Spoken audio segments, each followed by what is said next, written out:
Welcome back to another edition of the Down and Back Cornhole podcast. I know it's been a while. I had some stuff away from Cornhole. Just had me going and then work and then getting ready for a trip, which we'll talk about in a bit. So, past weekend we had the national number 2 in Erie, Pennsylvania. So, a couple Canadians went down for that there. There was Albert Parsons, Deon Cuza, Brandon Brown was there, Tracy DeCoste, Jamie Cowan, Chris Tremblay, Connor Weiss. 7 went down. So, not a bad showing for all of them. The first up was the PDC Rounders to get into one of the spots for the Pro Division. In that, Bernie Portalessi, top Canadian. Well, sorry, no. We'll go for the bottom up. Change that around. So, Chris Tremblay, Jamie Cowan, both going 1 and 4. Bernie Portalessi going 2 and 3, and in his first ever national event, first time appearing in a national, third tournament away from Newfoundland, Deon Cuza finishes 1 and 4th, gets into the pro bracket, and congratulations on him for doing that. Then once in the pro singles. In the A bracket, Brandon Brown finished 18th.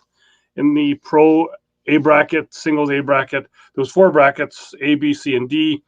In the, I want to say it was I forget if they were the B or C bracket. Anyway, it was one of the hardest brackets in there if you go back and you look. Deon Cuza finished 41st in his bracket. And then Connor Weiss finished in that exact same bracket. Connor Weiss finished 47th in that bracket. I believe it was like 4 brackets of, I want to say, 64 players in each one. Some great throwing, but Deon Cuza in his game. So he started off. Deon's one I'm just going to focus on there because we're going to be having a talk with him later on coming up. Deon on the show. But you probably already knows that because it was in the title. But anyway, Deon, his first game having to run into Devin Harbaugh. That one there didn't go his way. Then going into the loser bracket, he then defeated Sarah Cassidy. Then I believe he went, trying to think of just how he went there now. So he lost to Devin Harbaugh, defeated Sarah Cassidy. I believe he then lost to Clayton Robertson, then rhymed off wins against Chad Mayberry, defeated Storm Hogue again for the second time, and then Vanessa Fillingham to get his 41st spot in the stack bracket. So really, he came up with some impressive wins in that pro singles. And looking there, I believe he was 12th in that out of the 64 players in PPR, having a 9.73. I'm going to read a couple of names that are just below him in PPR out of that bracket. Jeff Reynolds, Alex Rawls, Jimmy Humans, Trey Birchfield, Fisher Hamilton, Sarah Cassidy, Deborah Odom, Storm Hogue, Phil Lopez Jr., Moses Zazueta. That's all. You can go to the ACL Fan Zone app. That's how I followed along all weekend. Deon Cuza, the PDC from Newfoundland, first time in the States playing, better PPR in singles than all of those players. So, congratulations to him. We'll be talking with him coming up here very soon. For the others, then once they got into the PDC singles bracket, Bernie Portalessi finishing 27th. Jamie Cowan finishing 28th. Tracy DeCoste finishing 31st.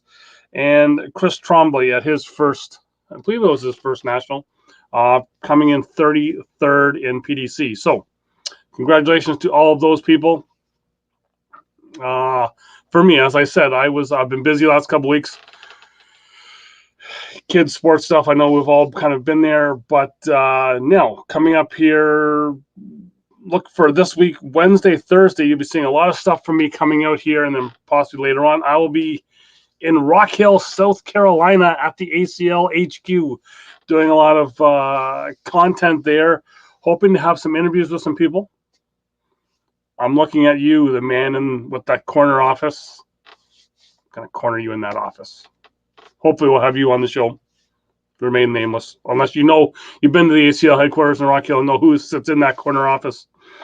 But yeah, so we'll be there, and then you'll be seeing a lot more stuff as I then head up north to Charlotte Motor Speedway, and you'll be seeing a lot of cornhole content, maybe some NASCAR content, because I'll be at a race coming from there. So I know turn 3, I'm going to try it this year, and I'm probably going to be going live about 2 a.m. or so when I do this. But turn 3, Charlotte Motor Speedway on the infield, I know there's a game there that if you throw it short, you have to, it's painful.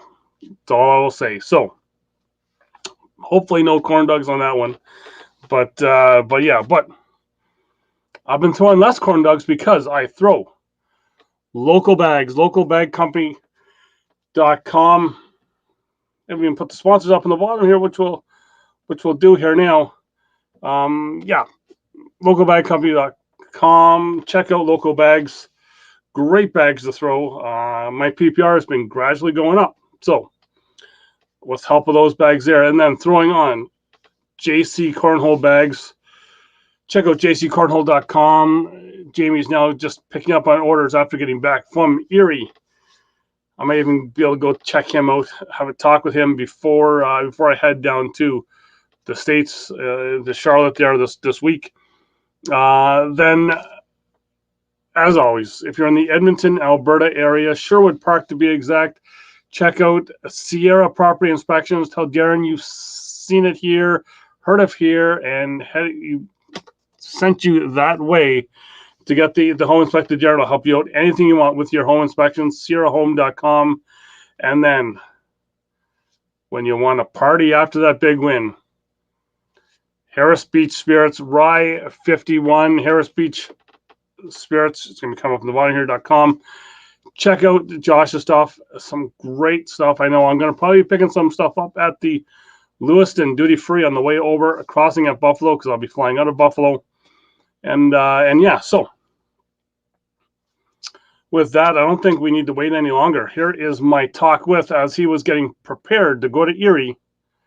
And then also, we talk about some open that's happening in St. John's. If you haven't registered yet, register for it. And don't forget to like, share, and subscribe to the show, because we are about 35, possibly 35, 34 subscribers away from another bag giveaway. Subscribe, you get free bags. A chance at free bags. It's just easy. So here is my talk with the now played in a pro bracket, Deon Cuza.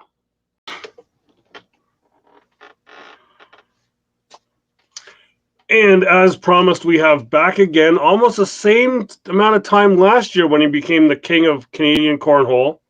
And he's now the king again this year. Deon Cuza. Deon, how you doing? I'm doing well. Thanks for having me again. Well, it's when you're the top Canadian, you got to come back on the show again. Yeah, no, it was a excellent tournament, and I'm sure we'll get into it. But met a lot of great people, a lot of good friends. Parents were there, my wife was there, so excellent time. Well, we can get into it right off the bat here, because the first Open, I knew about you, nobody else knew about you, and then you kind of surprised some people. This year, you kind of had the target on your back that people knew what they were going to be in for, and you still took them down. Yeah, I mean, one of the things that I found different this time. I think the competition was a lot stiffer and harder this time. There was a lot of the U.S. pros that came there, and I think people have just generally gotten better, even in Canada here. But the thing that I really enjoyed the most this time around is that I was going there with people that now I've became friends with for the last year. Whereas the first time around, I really didn't get to know people until probably your last day or your second last day. But, now I had the opportunity to meet people, become friends with people, talk with people on Facebook that, it was even more exciting going this time, because now as soon as you walked in, not only did people know me, but I knew other people as well. And, you know, um, and I tell people probably the highlight of the Canadian Open was in the rounders, when I looked at my phone and I actually had Samantha Finley as a partner. So, I've watched her for years, just an incredible player. And I believe she just won the Open.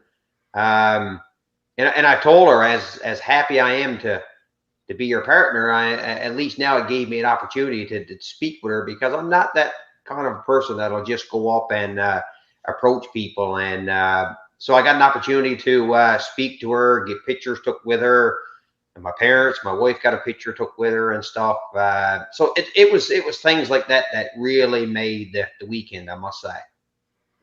Well, and I have to ask you as well too, because I know my wife is like this, because somehow I've become popular with this show where people want to come up and talk to me. But now for you, like you're saying, having your wife there and your parents there, what, did they kind of say anything about how it's like you became a celebrity kind of almost overnight with that last Open, because you were doing TV, you were doing radio, they talked about you in the Newfoundland government. It was like Deon Cuza was like the big name. So what was their kind of thoughts, or did they kind of have like a shock that how popular of a guy that you had become? I probably think that they were probably more proud of what I had done. The positive feedback that I'd gotten from people.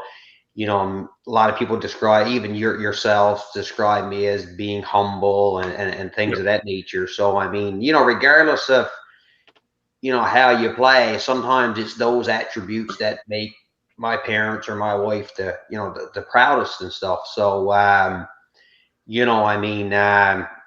just missing out on Trey's prediction there. Yeah.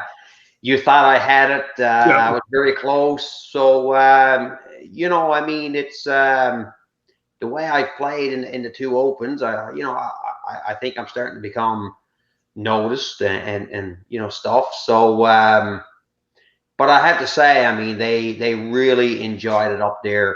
My father, he was amazed watching, Jimmy Humans. He now says that Jimmy Humans is his favorite player. And, and again, I had a chance of throwing with Jimmy. And then I told Jimmy then that my father was, one of his biggest fans. So Jimmy went over and got a picture of that, took with him. And my parents have never had an opportunity to travel much or anything like that. So, to them, it was an amazing experience. And, to be there and see what I had done and go the distance that I did. And I certainly don't want to make this an excuse, but, it was a weekend for me that it was, and you probably heard it in the video, is that I ended up coming down with a sore throat, and I had lost my voice, and, just it was almost a situation whereby when I eventually got eliminated, I almost felt relieved. But again, no excuses. I lost to Burgess, who just shot incredible. And but yeah, all in all, it was an excellent experience for us. Well, and I got to kind of have from a distance, be able to watch your parents watch you, and then just see the look on their face. Now, your wife was a little total opposite. I got to watch her a little bit, because she wasn't going to watch you play at all. I could see her pace, and I'd see she was sitting in the crowd, kind of at the live feed court, and she would you'd see the odd time she'd kind of look down to see if you were still playing, and kind of looking at her phone, and then even when you did come up on the live feed court, I could see Valerie and Dave and Gwenny were all on their phones, and they must have been telling everybody that you were on the live feed court, because my viewership at that time went from like 20 to 130. So obviously all of Newfoundland was watching, right? So it's, it's the following you have, and you can say you're a humble person or whatever, but I think you've kind of done Cornhole Newfoundland proud. right? Because because of the way you are. And I think if we could have some more of our players kind of just follow in that direction, I think we're just going to be Canada's just going to kind of go through the roof. Yeah, no, like I say, I mean, with Cornhole NL and the talent that we have there, it's if you're not shooting, a high 9, low 10, anybody there's 6 or 7 players in our league now that I felt that if I could take those people to Ontario, that we would be a very strong team in the team event because well, for one, they're not pros, but they shoot like pros, so it would make us very, very competitive. Well, I'm thinking that could be one thing that your whole crew of people that took last year back to Newfoundland, that it's not just it's more of the chess game and not just the checkers. They're just trying to put it in the hole. There's that whole other side, and I think in kind of watching some of the videos I've seen from your leagues and stuff, that's people are starting to kind of been a little more strategic in playing. Yeah, no, it's that is so true. I mean, everybody now is even showing up with 3 and 4 different style bags, depending on the condition, depending on who they're playing. Some like to try and use the block game against myself and Albert and strategizing that around it. And when you try and use a block game, the most important thing for you to do is make sure that you actually block, because when you don't, now you've just fallen behind type thing, and it's not easy. I mean, to be honest with you, I find it more hard. I find it more difficult to throw up a blocker than what I do throw the bag in the hole. I mean, that may sound foolish, but it's probably what I would consider to be the weakest part of my game is the defensive style, because again, I like to just go bag in the hole, and if I can turn this into a 30-40 round match, then that's what I'd like to do. And it's something that the game has changed, and people are trying to strategize, and depending on who you play against. Yeah, and just you saying that that people are now bringing the 3 sets of bags or whatever to tournament, because I seen a video of you the first time you seen someone have more than 1 set of bags and carrying it in like a lunchbox or something like that. You were just totally shocked. I'm not sure if you knew that video made a circle around, but I got to see it, and you were just you just couldn't believe that people have more than 1 set of bags. No, I honestly I couldn't believe it, and then I see people towing them around in a little briefcase and stuff. And like I said, we're myself and Albert last year went around with ours stuffed in our hoodie. I mean, but now I go to league night and I bring 3 sets just to get a feel. Some nights I'll use certain ones depending on the condition. But I'm I'm exactly like that as well now. I'll some nights people ask me, I use the crank, or I'll use the apex, or I'll use the hole shots, or so I've got a good selection of bags now. Obviously, thanks to Octane and Matt. Well, yeah, and you know what, and I had so many people comment to me at the Open that there's like, Deon is going and he's wiping through everybody, and he's using the Apex bags.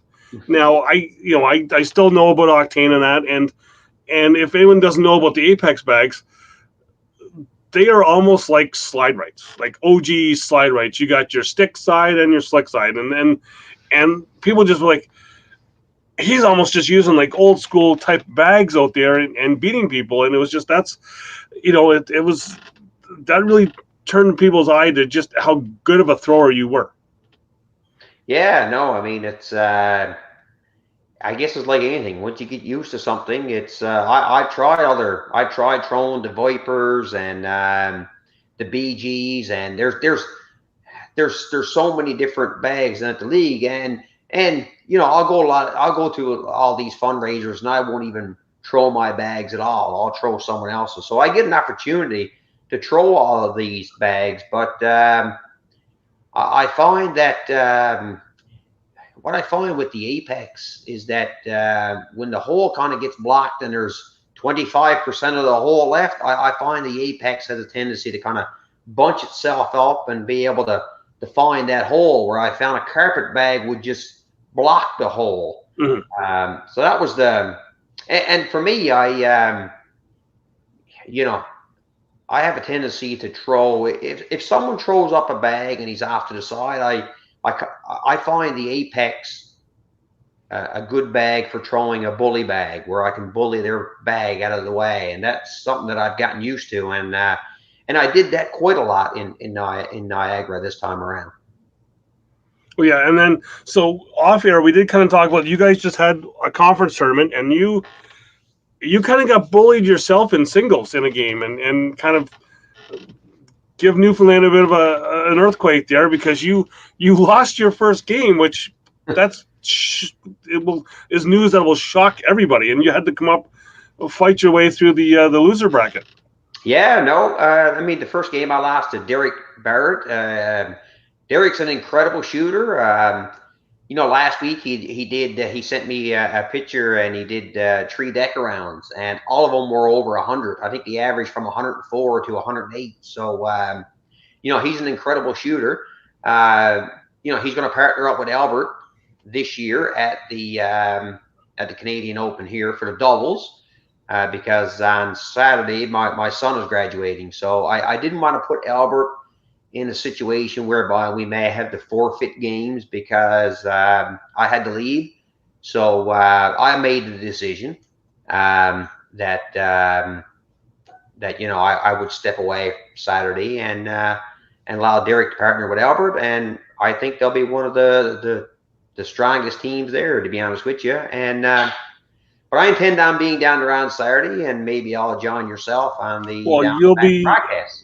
You'll be sitting on the side with me doing live feeds from Newfoundland, just in case we have some of your local Newfoundland players come up on the live feed. You'll get to know about them. But saying that Derek Barrett there, I do have Barrett family in Newfoundland, so that would probably just be another person in the family that got all the talent that I didn't get. Well, probably do, but it's that's I'm liking to see, because we got to know you and Albert and and the people that came up, and we've got Valerie and Gwenny that came up, and Angela came up, and Dave just walked around with the Kleenex. But it's we get to find some other people, right? And that's what I'm excited about, to find those other hidden people, because I've talked to Trey before, and it's like, we've never really found the true best player up here in Canada, or even just in anywhere, right? That's we're still looking for that best person, and who knows, we may find it again, because there's always someone there gunning for you. Yeah, oh yeah, no, you have to keep practicing, you have to keep playing. Like I said, there's 6 or 7 players here now that just amazing throwers. And my brother came out Saturday night, and he don't get to play a whole lot, but and I would consider him to be an average player, but he was blown away at the amount of talent that was at this fundraiser. Again, he said it to me multiple times that if 8 points, 2 in the hole and 2 on the board, don't get you anything anymore. Whereas 3 to 4 years ago, somebody was shooting that, they were the best player. Yep. Now they don't get you a point. Mm-hmm. Well, and it's they talk about the pro game in the States with all those top line pros, is that 10s don't score, right? If you're getting a 10, you've almost got to be throwing an 11 each round. And and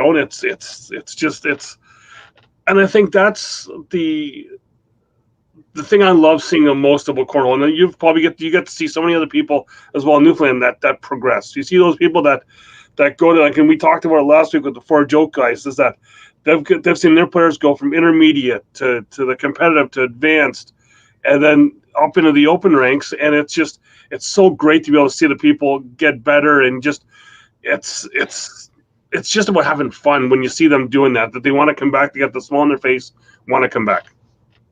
Yeah, no doubt. I mean, everybody now is anxious to see what their PPR is.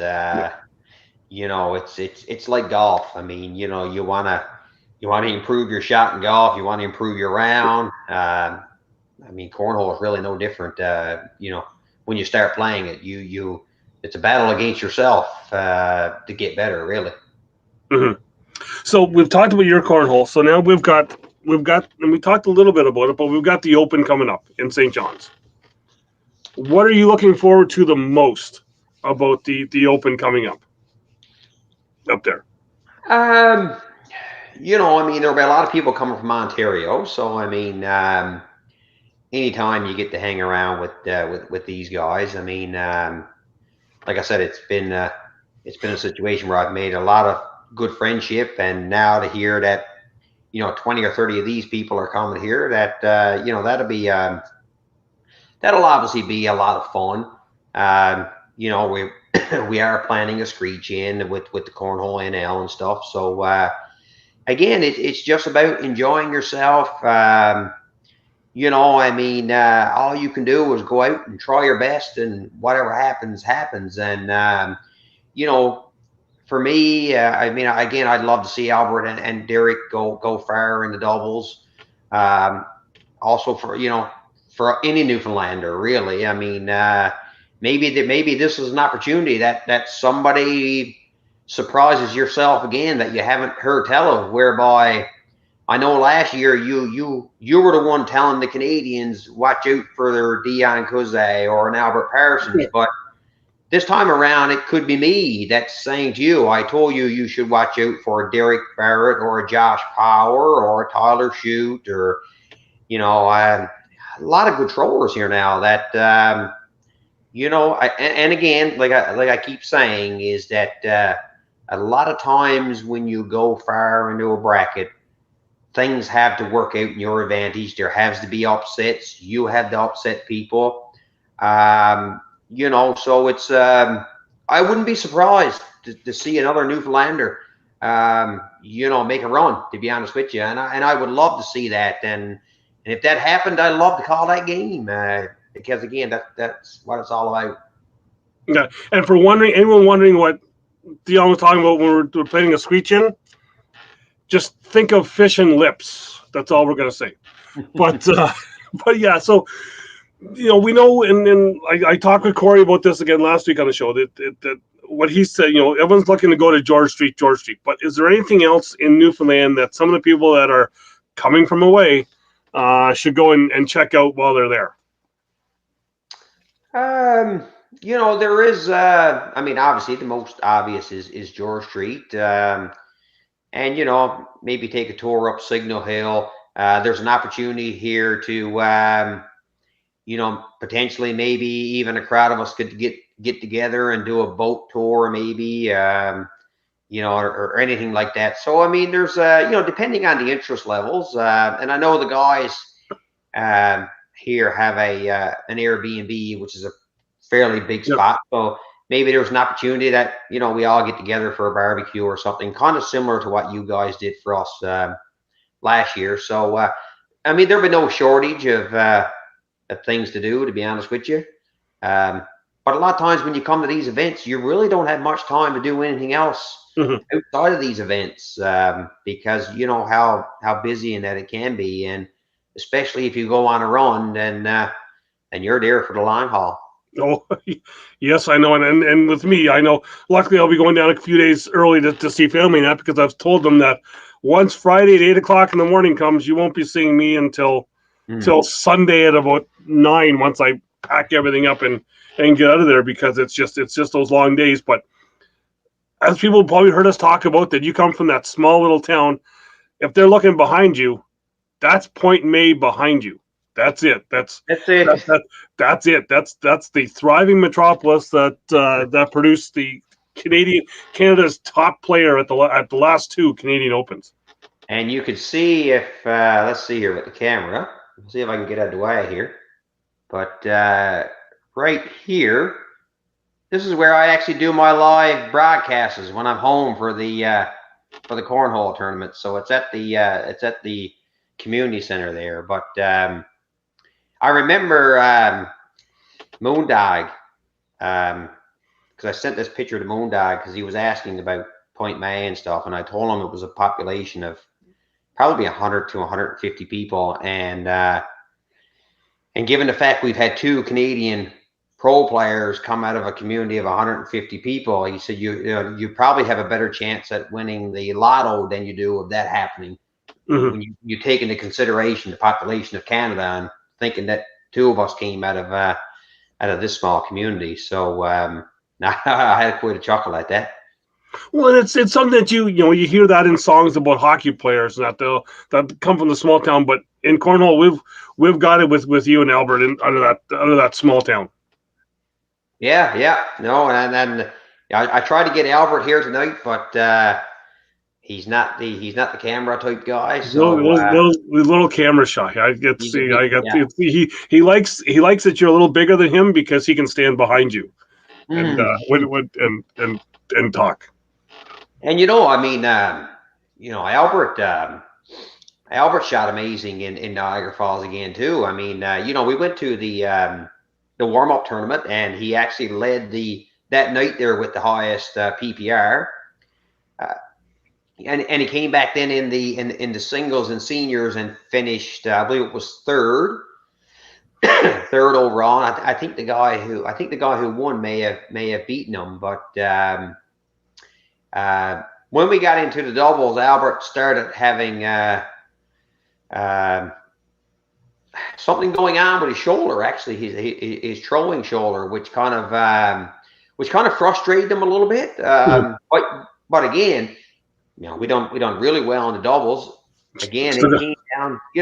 We won the level 3. We actually finished around robin 3 and 3, but again, it was the luck of the draw that we got there. I mean, playing Jimmy Humans and Storm, then we played Brandon and his partner, and then we played another pro team there. So I mean, and even ending up in level 3, it's not like that was a walk in the park by no means, because we had beat Dean Lang and his partner. So again, it was a situation whereby I guess they had a hard draw as well during the round robins, which put them down into that category. Mm-hmm.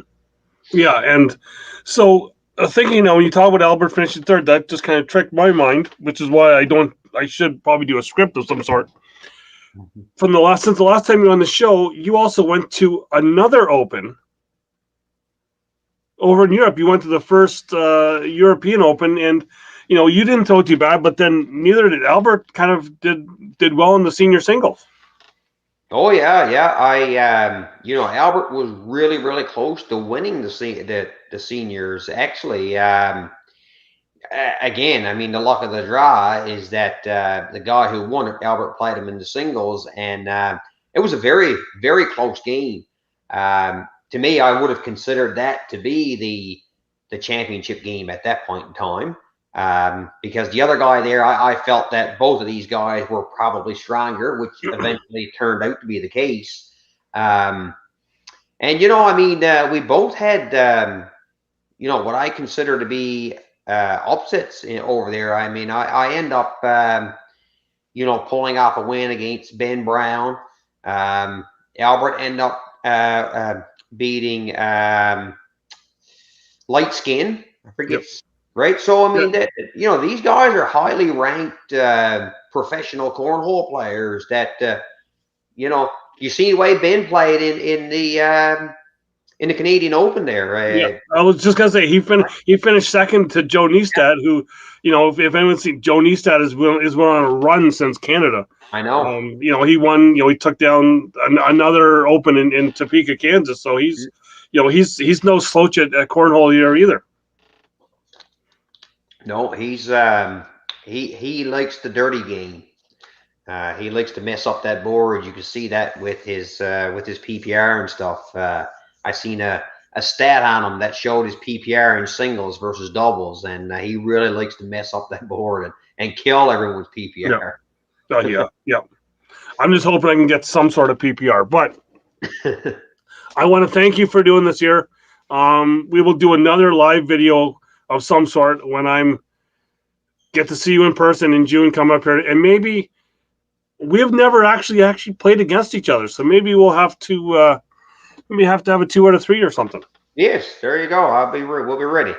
It probably just be in 2 games and you'll be done with me, but it's whatever. But again, thank you for doing this here. And if you haven't signed up yet for the St. John's Open, and you're not from St. John's, you say you got to come from away and go and have a time.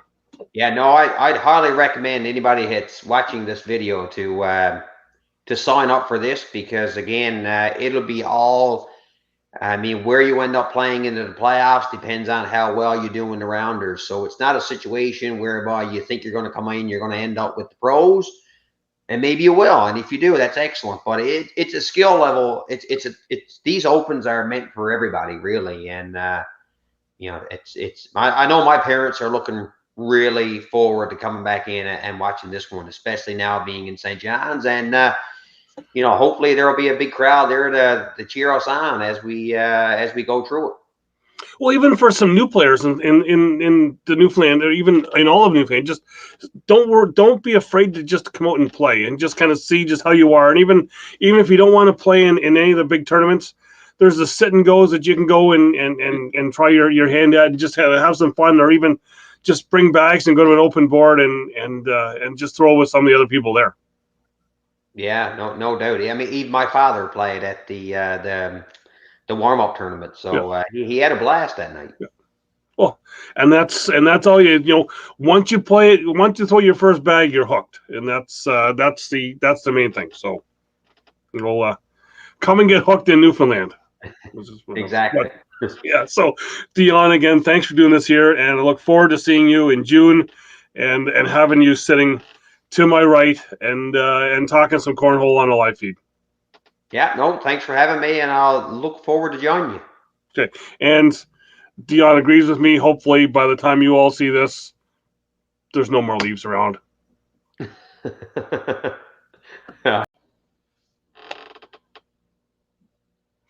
And again, I want to thank Deon for coming on, talking like that as he was getting ready, prepared to go to Erie, then doing a great job. It seems like everyone that comes on the show goes to a national event or a TV event and does well. As Shemmerhorn and Easthead come up a little bit short, but they were on another broadcast.